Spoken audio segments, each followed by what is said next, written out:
જય માતાજી મિત્રો, હર હર મહાદેવ. સ્વાગત છે તમારું ગુજરાતી ઇન્વેસ્ટર ચેનલની અંદર. સીઝ ફાયરના થવાના ન્યૂઝ અને થોડો એવી રાહત કે જે યુદ્ધની અંદર વિરામ મળી શકે, અલગ અલગ ન્યૂઝ આપણને એવી રીતે અમેરિકા અને ઈરાન તરફથી જોવા મળી રહ્યા છે કે જેની સાથે આપણું માર્કેટ સારું એવું રિકવરી આપી રહ્યું છે અને સાથે પોર્ટફોલિયો પણ સારા એવા રિકવર થઈ રહ્યા છે. પણ જ્યારે કોઈ મોટું રિટર્ન કમાવવું હોય, સારો એવો મલ્ટીબેગર શેરને પકડવો હોય તો એવી કંપનીઓ પસંદ કરવી જોઈએ કે જે કંપનીના બિઝનેસની અંદર આવનારા સમયની અંદર એક શાર્પ ડિમાન્ડ જોવા મળતી હોય, કે જે એની ડિમાન્ડ છે એક હાઈ લેવલની જોવા મળતી હોય. પણ એની સાથે આ કંપનીઓ ઘણી નાની પણ હોય. જ્યારે નાની કંપનીઓને તમે પસંદ કરશો તો એક મલ્ટીબેગર રિટર્ન કમાવાની તક મળી શકે. મોટી કંપની છે, ઓલરેડી મોટી છે. દાખલા તરીકે 1 લાખ 1.5 લાખ કરોડની કંપની છે, એ વધીને 3 લાખ 5 લાખ 7 લાખ સુધી જઈ શકે. પણ જ્યારે 10,000 કરોડ કે 5-7,000 કરોડની કોઈ કંપની છે તો એને 50,000 કરોડ કે 70,000 કરોડની બનતામાં સારામાં સારું રિટર્ન આપણે કમાઈ શકીએ. પણ જો એ કંપનીઓના બિઝનેસ છે એ ફ્યુચર ઓરિએન્ટેડ હોય, કે જે ભવિષ્યની અંદર સારો ડિમાન્ડ એની જોવા મળે, જેવા ક્ષેત્રો કોઈ કહીએ તો ડેટા સેન્ટર છે, સેમિકન્ડક્ટર ક્ષેત્રો છે, કે જે ક્ષેત્રોની અંદર આવનારા સમયની અંદર સારી એવી ડિમાન્ડ જોવા મળે. દાખલા તરીકે ડેટા સેન્ટરની ઉપર વાત કરી છે તો ડેટા સેન્ટરની અંદર ઓલરેડી આપણે અલગ અલગ ડિવાઇસનો ઘણો એવો ડેટાનો વપરાશ કરીએ છીએ.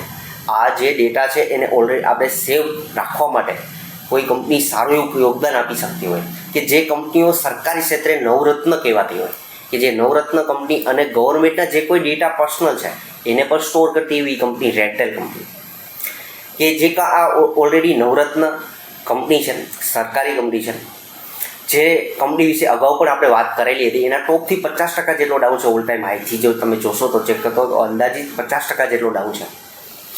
રેલટેલ કંપની, જે કંપની ઉપર આપણે વાત કરવી છે, કે જે કંપનીની એક હમણાં રિસેન્ટલી ન્યૂઝ પણ રેલવે ક્ષેત્રના આપણે જોવા મળેલા હતા કે ભારતીય રેલવેને નાણાકીય વર્ષ 2025-26ની અંદર રેલવે ઇન્ફ્રા માટે, રેલવે ઇન્ફ્રાનો ઉપયોગ વધારવા માટે કે જે 1.5 લાખ કરોડની મંજૂરી મળેલી છે.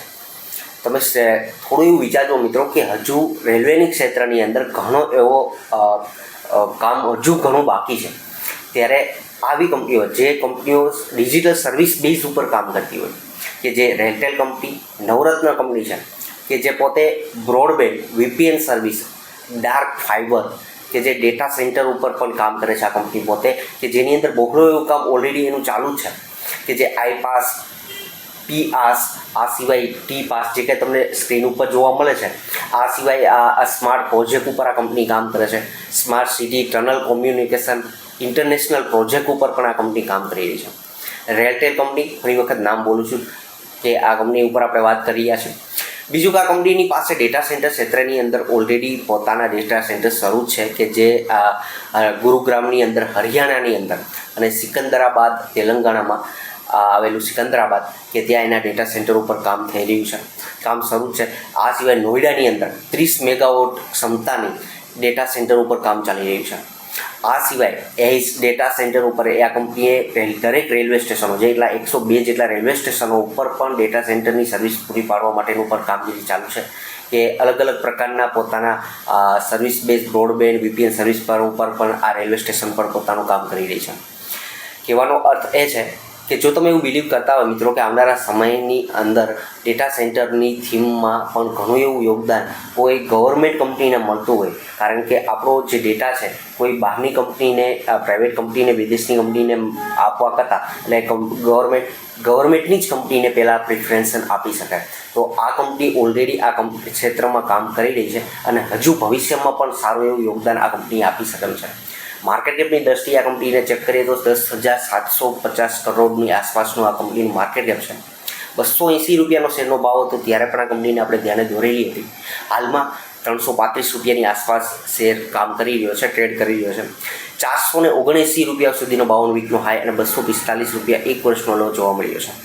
વેલ્યુએશનની દ્રષ્ટિએ જોશો તો થોડો એવો મોંઘો, કે બીજી કંપનીમાં જે ડેટા સેન્ટર ઉપર કામ કરી રહી છે એની કંપની કરતાં થોડો એવો મોંઘો જોવા મળ્યો છે, કે 33ના PE ઉપર આ કંપની કામ કરી રહી છે. બીજી વસ્તુ સારી કે આ કંપની નવરત્ન છે, એટલે કે પોતાના રીતે ડિસિઝન લઈ શકે એવી ગવર્મેન્ટની દ્વારા પણ એને છૂટછાટ મળી શકે એમ છે. આવા ઘણા એવા ફાયદાઓ નવરત્નના એમાં મળતા હોય છે. બીજું કે આ કંપનીની પાસે 1792 કરોડનું રિઝર્વ છે. પ્યોર ડેટ ફ્રી કંપની છે, 1 પણ રૂપિયાનું કંપનીની ઉપર દેવું નથી. ફૂલી ગવર્મેન્ટ કંપની છે કે જેની અંદર તમે ચેક કરશો તો 72 પ્રમોટર FIDIના હોલ્ડિંગ ઉપર કે જેની અંદર 72.84નું પ્રમોટરોનું હોલ્ડિંગ છે. કન્ટિન્યુ છેલ્લા 2023થી હોલ્ડિંગ એમનામાં છે એટલે 75%થી આ ગવર્મેન્ટનું હોલ્ડિંગ એમનો એક બંધ છે કે કોઈ પણ પ્રકારનો સ્ટેક એમના દ્વારા સેલ કરેલો નથી. ત્યાર પછી FIIનું હોલ્ડિંગ જોશો તો 3.68 છે. સારું એવું ધીરે ધીરે એનું હોલ્ડિંગ છે એ વધી રહેલું છે. DIનું હોલ્ડિંગ જોશો તો 0.84 છેલ્લા 2 ક્વાર્ટરની અંદર તમે એને ચેક કરશો તો એની અંદર થોડો એવો વધારો જોવા મળ્યો છે. આપણી જેવી પબ્લિક છે 22.63નું હોલ્ડિંગ ધરાવે છે. રેલટેલ કંપની કે જે કંપનીને તમે ધ્યાનમાં વોચલિસ્ટમાં રાખી શકો છો. આ સિવાય બીજું એવું ક્ષેત્ર જે શરૂઆતમાં આપણે વાત થઈ વિડીયોની શરૂઆતમાં કે સેમી કન્ડક્ટર ક્ષેત્ર. ઓલરેડી આપણે 85થી 90% છે સેમી કન્ડક્ટરની જે કંઈ ચીપ છે એ આપણે ઇમ્પોર્ટ કરી આવી છે. વર્લ્ડનું મોટું કહીએ તો તાઇવાન કે જે TMPV જે કંપની આખા વર્લ્ડને મોટાભાગની અલગ અલગ પ્રકારની જે હાઈ લેવલની ચીપ્સ છે એ પ્રોવાઈડ કરે છે. પણ એક નાની ચીપ અને શરૂઆત બેઝ ઉપર જો કોઈ નાની કંપની આ ક્ષેત્રમાં જો કામ કરતી હોય અને આર્ટિફિશિયલ ઇન્ટેલિજન્સ ક્ષેત્રે મશીન લર્નિંગ ક્ષેત્રે અને સાથે સેમી કન્ડક્ટરની ડિઝાઇન ક્ષેત્રે જે કોઈ કંપની આ કામ કરતી હોય એ કંપનીનું નામ છે જે આપણે વાત કરી છે મોસ્ટચીપ કે જે ઓલરેડી આપણે ઘણી વખત આપણી ચેનલની અંદર વાત કરી છે આ કંપનીની. જો તમે માનતા હોય કે આ કંપની સારું એવું યોગદાન આપી શકે તો એ કંપનીના બિઝનેસને સમજવો ખૂબ જરૂરી છે. સેમિકન્ડક્ટર ક્ષેત્રની જે ડિઝાઇન લેવલનું કામ છે મેન્યુફેક્ચરિંગ ઓલરેડી આપણે સાણંદની અંદર ધોલેરાની અંદર case technology CG power Tata ગ્રુપની અલગ કંપનીઓ કે જે ઓલરેડી ત્યાં પોતાનું મેન્યુફેક્ચરિંગ ક્ષેત્ર કામ કરી રહી છે. પણ એ જ ક્ષેત્રની અંદર એમાં જે ડિઝાઇન બેઝનું કામ છે તો આ ડિઝાઇન બેઝનું કામ કરતી કંપની હોય તો આ મોસ્ટચીપ છે. ત્યાં ડિઝાઇન બેઝ ઉપર કામ કરે છે. એવી ટેકનોલોજી છે આ કંપનીઓ પાસે. તો એસી ડિઝાઇન ચીપ લેવલની આ કંપની કામ કરી છે. ઓલરેડી એરોસ્પેસ ડિફેન્સ ક્ષેત્રની અંદર પણ ચીપ અને ઇલેક્ટ્રોનિક ક્ષેત્રના સિસ્ટમ પણ તૈયાર કરે છે. IoT smart device connectivity solution પણ પ્રોવાઈડ કરે છે આ કંપની. આજના દિવસે શેરની અંદર એક સ્પાઇક જોવા મળ્યો હતો. તો એક સારા સમાચાર આજના દિવસે એમના કંપનીના એ જોવા મળ્યા હતા કે વાયવ્ય લેબ નામની કંપની છે કે ઓલરેડી IoT ક્ષેત્રે અને AI ઇન્ટેલિજન્સ ક્ષેત્રે પણ આ કંપની પોતાનું યોગદાન આપતી હતી. એ કંપનીનો એણે 73%નો સ્ટેક ખરીદેલો છે એવી જાહેરાત આપી હતી કે જે ન્યૂઝ આવતા કંપનીના શેરની અંદર પોઝિટિવ રીતે એક સારો એવો જમ્પ જોવા મળ્યો હતો. આ સિવાય સોફ્ટ મ્યુટિક્સની ક્ષેત્રે કે મોસ્ટચીપે AI અને મશીન લર્નિંગની અંદર સારી એવી પકડ જમાવી છે. આ કંપની આવનારા સમયની અંદર જો આવી જ રીતે નવી કંપનીઓને એક્વાયર કરી અને જો કામ કરતી રહેશે અને જો બીજું કે આવનારા સમયની અંદર આ કંપનીને સોફ્ટવેર બેઝ જે સેમિકન્ડક્ટરની ડિઝાઇન ક્ષેત્રે પણ સારા એવા ઓર્ડર મળશે તો આ કંપની સારું એવું રિટર્ન આપી શકે. જ્યારે મલ્ટીબેગર શેર જો પસંદ કરો ને મિત્રો તો આવી નાની કંપનીઓને ધ્યાનમાં રાખવી જોઈએ કે ખરેખર એ કંપનીઓના બિઝનેસ એક સારો એવા કામ કરતા હોય કે જે ફ્યુચરની અંદર એની ડિમાન્ડ હાઈ જોવા મળતી હોય. બીજું એક ચેક કરવું જોઈએ કે આ કંપનીનું માર્કેટ કેપ કેટલું છે. થોડું ફંડામેન્ટલ ઉપર જોઈએ તો 3,736 કરોડનું કંપનીનું માર્કેટ કેપ છે. 193 રૂપિયાનો શેરનો ભાવ જોવા મળી રહ્યો છે. સાથે એક વર્ષનો લોની અંદર જોશો તો 145 રૂપિયા 288 રૂપિયા એક વર્ષનો હાઈ છે.